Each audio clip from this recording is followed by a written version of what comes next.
So, let's move on to the Ukrainian crisis. On June 6th, as a result of targeted shelling by Ukraine, the dam of the Kakhovskaya HPP was destroyed, causing an uncontrolled discharge of water from the reservoir and large-scale flooding of settlements and territories downstream of the Dnieper, up to the Black Sea. This is a deliberate sabotage of the Kiev regime.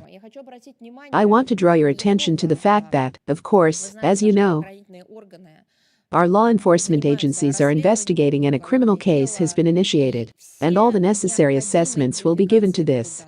Now what we are talking about, of course, is a political assessment based on the available facts. Therefore, I will emphasize again, yes, of course, this is a deliberate and purposeful destruction of civilian infrastructure in order to harm the civilian population. Of course, this is a terrorist act.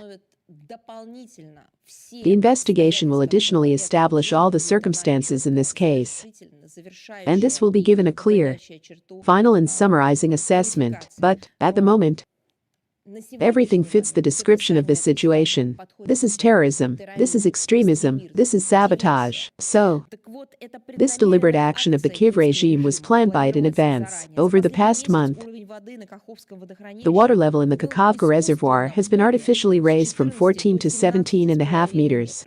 This is indicated by the French hydrological portal. No, this is not the hand of the Kremlin. These are the Western monitoring structures that the West should trust. Immediately on the eve of the attack, the Kiev authorities gave the command to start additional discharge of water from the Dnieper HPP, located upstream of the river. As a result, even 10 hours after the dam was blown up, the water level in the reservoir did not decrease, but even grew. In this context, the statements of the Ukrainian General Kovalchuk, made by him in an interview with the Washington Post on December 29, 2022, are indicative. The Russian permanent representative to the United Nations, Mr. Nebenzia, has already spoken about this. Ukrainian General Kovalchuk said that even then Ukraine delivered, now a direct quote, a test strike from the American HIMARS multiple launch rocket system on one of the locks of the Kakhovka Dam to make a hole in it and see how much the water would rise in the Dnieper. I now have a question. John Kirby, Karine Jean-Pierre, and all the people who are in charge of communications in the White House and the State Department, please tell me, this directly concerns you, and you are obliged to respond. Did you know about it? Did you know how American weapons are used? Did you know how the weapons that are supplied to the territory of Ukraine with the money of American taxpayers are used? Did you know that similar tests are being carried out with American weapons to commit a terrorist attack against civilian infrastructure in third countries? It's impossible not to notice. This was printed by an American newspaper 6 months ago. All the talk about the lack of information in the White House raises questions, in principle, about mental health. If American newspapers and American journalists publish and print materials that are not read in the White House and cannot be compared with the facts, then, indeed, it seems to me that it is time to call the orderlies. I'll say it again. These are the questions that we directly raise in the public space before the White House. You are required to answer them. Further, the current next terrorist attack of the Kiev regime has already led to an environmental and humanitarian catastrophe. Dozens of settlements have been flooded. The Kakhovskoye Reservoir and the North Crimean Canal, which supplies water to the Crimean Peninsula, are becoming shallow. Huge damage will be done to agricultural lands, nature reserves and the entire ecosystem of the region. And now the second question, just as direct. Did it just start yesterday? Didn't the White House, the State Department, the European Union, NATO, the Council of Europe, the OSCE, and all other organizations that care so much for the Kiev regime know that its representatives are engaged in sabotage against civilian infrastructure, including cutting off water for Crimea for many years? Didn't they know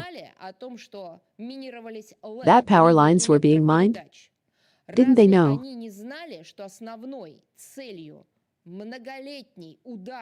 that the main target of the multi-year strikes against Donbass's civilian infrastructure? The answer is, they knew about it, but the question remains, if they knew, then on what basis did they not just keep silent for many years, but encourage the Kiev regime to commit such acts of terrorism?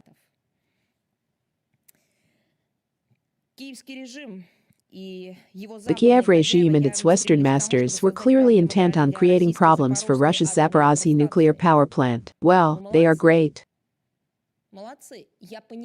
I understand very well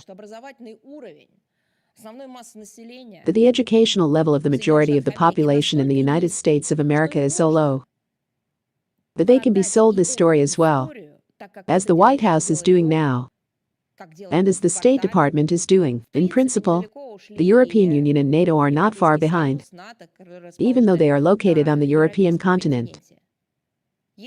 There is only a small detail. This is a nuclear power plant. It is no longer possible to build a dam here. It is no longer possible to come up with some kind of protective cover or something like that. No, it will happen, if it happens, lightning fast, and it will cover everyone. After all, a drop in the water level can jeopardize the operation of the cooling system for the reactors of the Zaporozhye nuclear power plant. And what happens then? Unfortunately, we all know very well. The terrorist attack also pursued obvious military goals, which the leadership of the Ministry of Defense of our country spoke about yesterday.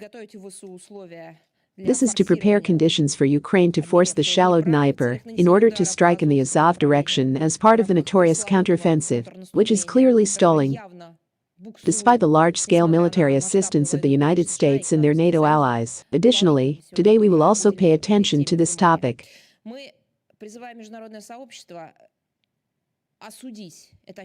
We call on the international community to condemn this yet another barbaric crime of the Ukrainian military and all those who sponsored it for many years. All this clearly demonstrates the terrorist and extremist nature of Zelensky and his handlers from Washington. They also destroy monuments. They also destroy everything that does not fit into their narrow view of the world. In general, they only know how to destroy. This is the only thing they have been taught all these years with American money.